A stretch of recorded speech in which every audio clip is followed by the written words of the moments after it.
They were a fast-growing arts organization in the city of Indianapolis that I had been affiliated with for years. I had actually historically served as the director of the board in a really, really neat organization and whose board is comprised of some really, really smart, influential folks in the city.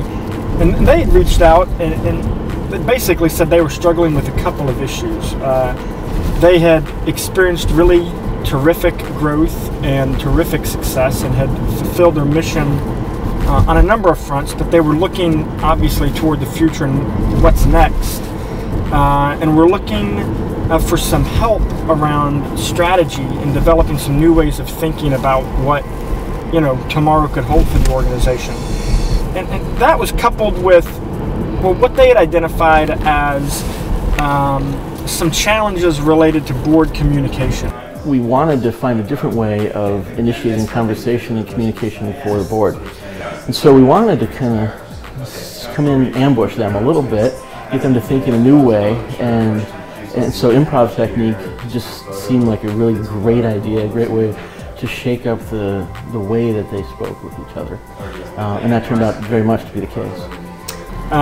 When the idea of using improv in consulting was first brought to my attention, I was a bit of a skeptic, and maybe skeptic's even the wrong word. I was a little confused. I had a hard time understanding how the dots were going to connect there, but it's interesting. I met Beth, the principal, and it became very clear to me very quickly that this was a discipline that was being coupled with a high level of business rigor.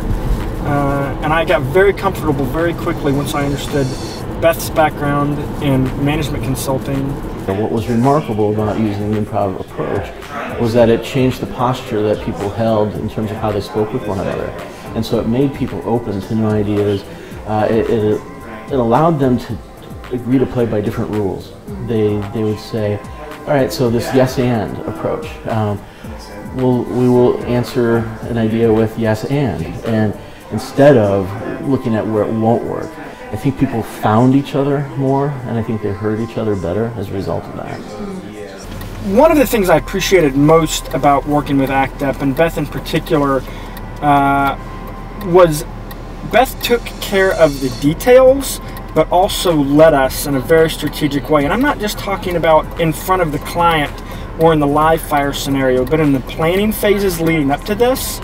Here we were introducing a new tool set into our mix, and to be quite frank, we weren't exactly sure the right way to integrate it. We had some ideas, but after we shared a rough outline with Beth about what we wanted to achieve and kind of what our preliminary thoughts were, she literally picked up the ball and became a part of our team in the planning session, helping design not only what her individual impact would be during the day, but actually contributed in terms of the entire process for the project, which was really cool.